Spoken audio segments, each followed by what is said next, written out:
జగిత్యాల జిల్లా కోరుట్ల పట్టణంలో auto rickshaw, Tata ఏస్ వాహనాల డ్రైవర్లు, ఓనర్లు భారీ ఎత్తున ర్యాలీ నిర్వహించారు. మహిళలకు ఫ్రీ ఆర్టీసీ బస్సు ప్రవేశపెట్టిన కాంగ్రెస్ పార్టీ వెంటనే ఉపసంహరించుకోవాలని డిమాండ్ చేశారు. తెలంగాణలో ఆటోలు, మినీ వాహనాలు నడిపేవారు లక్షల్లో ఉంటారని, వారి కడుపు కొట్టడం భావ్యం కాదని చీఫ్ మినిస్టర్ రేవంత్ రెడ్డి మరొకసారి ఆలోచించి ఆటో రిక్షా కార్మికుల సమస్యను పరిష్కరించాలని కోరారు.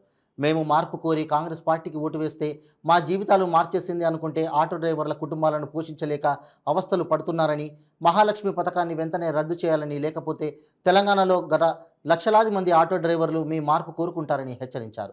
మహాలక్ష్మి పథకం ద్వారా ప్రభుత్వం మరియు చిన్న చిరుద్యోగులు నష్టపోతున్నారని రాష్ట్ర ప్రభుత్వం పునరాలోచించాలని కోరారు. కాంగ్రెస్ పార్టీ మా యొక్క ఆటోలకు కట్టిన జెండాలు మేము చేసిన కాన్వెసింగ్తో గెలిచి మా ఆటో కార్మికులను ఇబ్బంది పెట్టడం సరికాదని వారు హెచ్చరించారు. ఈ సందర్భంగా ప్రభుత్వానికి వినతి పత్రాన్ని సమర్పించారు.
అందరూ వస్తారు.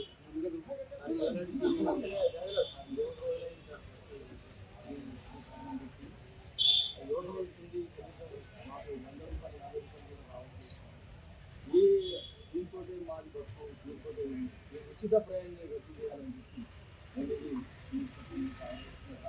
మాకు ఎలాగైనా మీరు సీఎం లాగా పోయి మాకు న్యాయం చేయాలని చెప్పి అది మాకు ఉపాధి కల్పించకుండా సరే మా ఆటోలు మాకు నడితే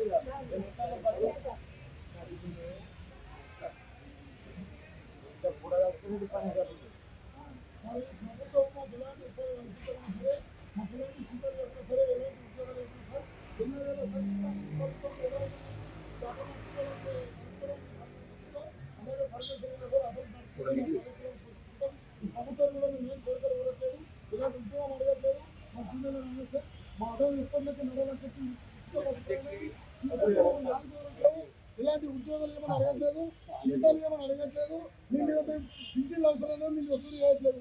ఈ యొక్క మహాలక్ష్మి ఉచిత బస్సు ప్రయాణాన్ని వెంటనే తొలగిస్తే ఎప్పటిలాగానే మఠం నడుపుకొని మా భార్య పిల్లలను పోషించుకుంటాం.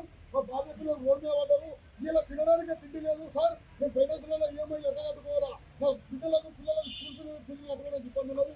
మరి నిజంగా మేము అందరం రోడ్ల పైన పడి ఇలా చెట్టుకు ఊడేసుకునే పరిస్థితి లోపలికి మేము వచ్చినాం సార్. ఇలా మీరు ప్రభుత్వం వెంటనే మా అందరిని ఆదుకొని మా పిల్లల మీద కొట్టకుండా మా భార్య పిల్లలు మా కుటుంబాలను అందరినీ మీరే ఆదుకోవాలని చెప్పి ప్రభుత్వాన్ని కోరుకుంటున్నా.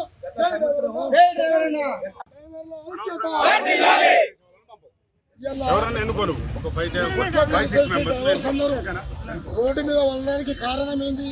ఈ ప్రభుత్వాన్ని నేను ఒకటే అడుగుతున్నా. ఇవాళ మాకు ఈ ఆటోల మీద, ఈ ఆటో అన్న కడుపుల మీద ఈ ప్రభుత్వం దెబ్బ కొట్టింది. ఇవాళ మేము ఏమంటున్నాం అంటే, మేము ఈ రోజు రోడ్డుకి దెబ్బ కారణం ఒకే ఒక కారణం, ఈ యొక్క మహిళా మహాలక్ష్మి బస్సు ఉచిత ప్రయాణాన్ని వెంటనే ఎత్తివేయాలని చెప్పి నేను మనవి చేస్తున్నా. ఎత్తివేయాలా? ఇవాళ మనము బంగారు తెలంగాణ తెచ్చుకుందామని చెప్పి ఆంధ్ర పాలకుల నుంచి పోరాడి ఎంతో మంది ప్రాణత్యాగాలు చేసి మనం తెలంగాణ తెచ్చుకున్నాము. మరి 10 ఏళ్ల పాలనలో ప్రతి ఒక్క ఆటో డ్రైవరు తన తాను మేము ఉద్యోగాలు ఏమని అడగలే. మిమ్మల్ని మా జీతాలు ఇవ్వమని అడగలే. మా ఆటోలు నడుపుకుంటూ మా కుటుంబాలను చదువుకుంటూ ఇలా మా భార్య పిల్లలను మేము చదువుకుంటూ మా ఆటోలు నడుపుకుని స్వయం ఉపాధితో మేము బతుకుతున్నాం. ఇలా అట్లాంటిది కూడా ఈ కాంగ్రెస్ ప్రభుత్వం వచ్చి ఈ వారం రోజులు కాకముందే ప్రతి డ్రైవర్ అన్న కడుపు మీద కొట్టింది. మేము మిమ్మల్ని ఉద్యోగాలు అడగట్లేదు, మిమ్మల్ని జీతాలు అడగట్లేదు. మా ఆటోలను మేము నడుపుకుంటాం. ఈ మహాలక్ష్మి పథకాన్ని ఎట్టి వేళలో మీరు ఎత్తేయాలని చెప్పి ముఖ్యమంత్రిని ప్రతి పల్లికి డ్రైవర్ అవసరము. ఇలా మేము కూడా సేవ చేస్తున్నాం. ప్రెగ్నెంట్ మహిళలను తీసుకుపోతున్నాం, వృద్ధులను తీసుకుపోతున్నాం. అమ్మ రాండి తీసుకుపోయినాం. ఇలా అమ్మ అక్క చెల్లె రాండ్రాన్ని కూర్చొని పెట్టుకొని ఇంటి దగ్గర దించుతున్నాం, ఇంటి కాడికి వెళ్ళి హాస్పిటల్ తీసుకొస్తున్నాం. ప్రతి సేవకు మేము డ్రైవర్లు ఉంటున్నాం. మరి యొక్క ప్రభుత్వం ఇలా ఎందుకు డ్రైవర్ల కడుపు మీద కొట్టవలసి వచ్చిందని నేను మాట్లాడుతున్నా. ఇలా మరి మేము కూడా తెలంగాణ కోసం ఎలా ప్రాణత్యాగాలు చేసినా ఈ డ్రైవర్ ప్రాణాలు కూడా అలాగే తీసుకోవాలని చెప్పి ప్రభుత్వం ఆలోచిస్తుంది. సంఘ సభ్యులకు అందరికీ నమస్కారము. ఈరోజు ఎందుకంటే ప్రభుత్వం మా పొట్ట కొడుతుంది కావున మా భార్య పిల్లలు గత 7 రోజుల నుంచి రోడ్డున పడ్డారు. సీఎం గారు మీరు పాలన చేపట్టి వారం రోజులు కూడా కాకముందే ఇటువంటి పరిస్థితి రానియకండి.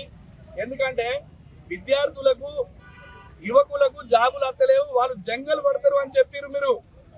వాళ్ళు రోడ్డున పడతారు అన్నారు మీరు. అందరికి జాబులు ఇస్తాం అని చెప్పి మీరు మాట ఇచ్చారు. మా ఆటో కార్మికుల సంగతి ఏంటి సార్?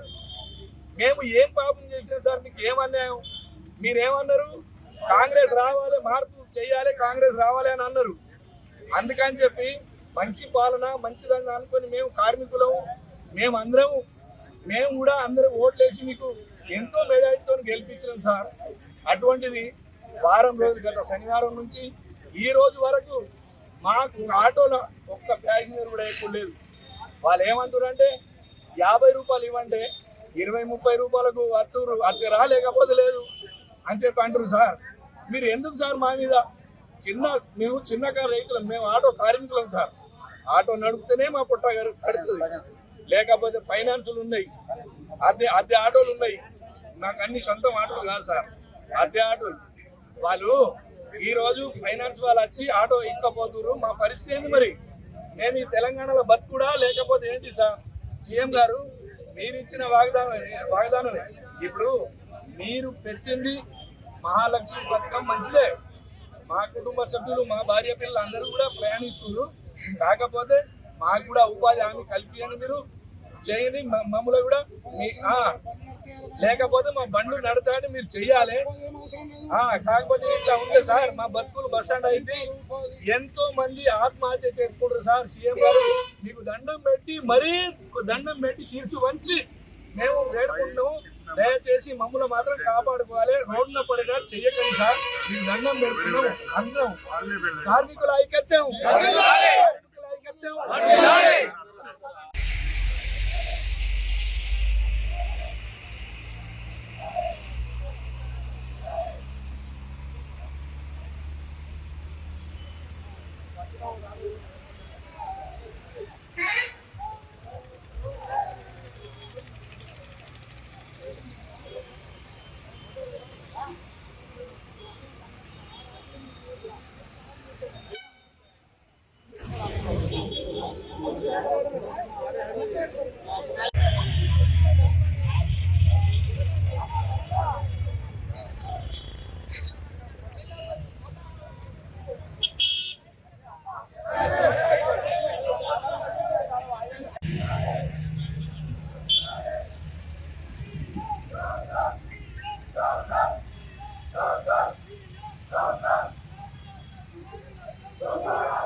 మీడియా పత్రికల ముందు మీడియా అన్నలకు పత్రికా అన్నలకు మా డ్రైవర్ యూనియన్లు ఈ కాంగ్రెస్ ప్రభుత్వం పాలన వచ్చి 7 రోజుల మహాలక్ష్మి పథకం పెట్టి 7 రోజులు అవుతుంది.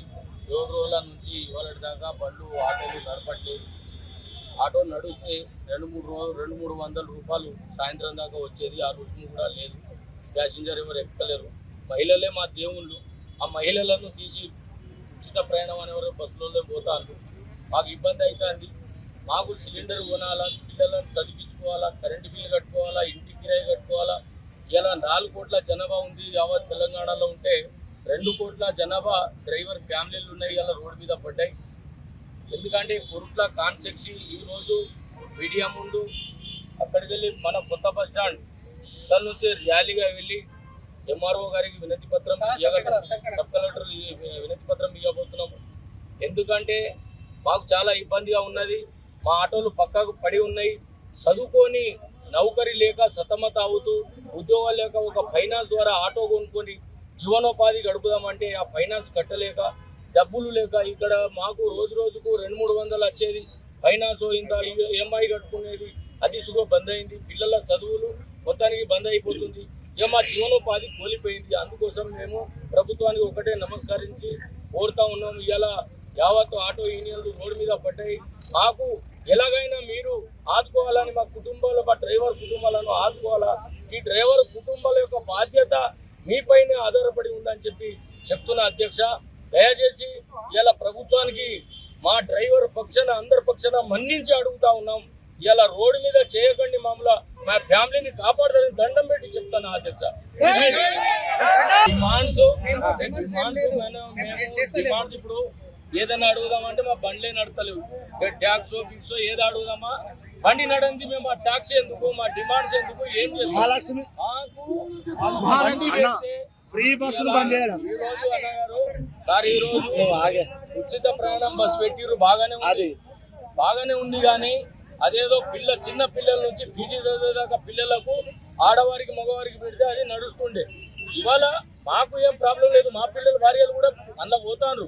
కానీ మా బతుకు అనేది రోడ్డు మీద పడ్డది. ఇవాళ దానికోసం మాకు నెలకు సరిపోయే, కుటుంబానికి సరిపోయేంత వేతనం ఇచ్చి సార్ మా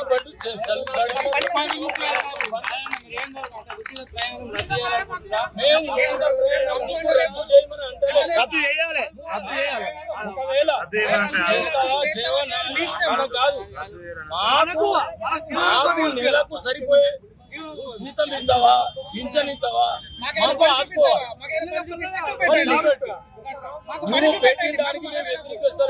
మేము కరోనా టైంలో కూడా మీ బస్సులు కూర్చోము, ఓన్లీ రికార్డింగ్ ఇస్తున్నాం. అన్న గణేశ్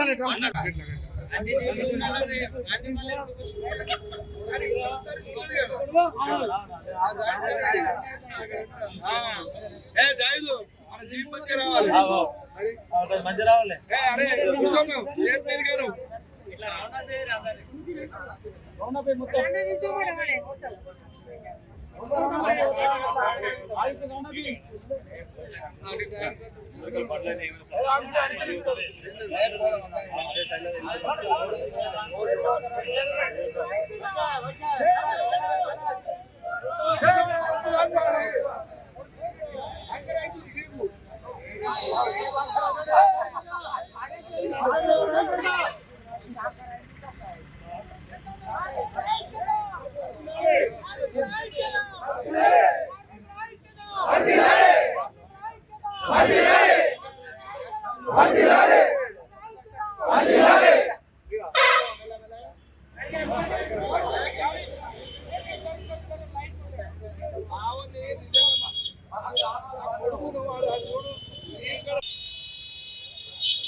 ఊరా ఆర్త జానా రేవంత్ రెడ్డి కానీ